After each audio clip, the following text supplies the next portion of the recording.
mga galamay ng pugitang ito. Abot na abot niya ang paglipad namin. Hindi rin kami pwedeng lumipad na mas mataas dahil mga halimaw na lumilipad naman ang makakaharap namin. Mas mahirap yung kung magkaganon. Kaya subukan ko na lang ito. 99 hands!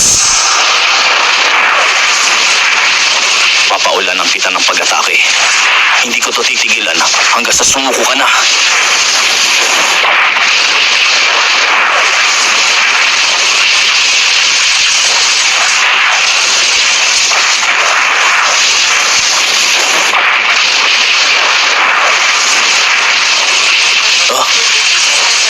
Ano? Napakatibay ng mga balat niya. Di man na siya nasasaktan sa mga atake ko.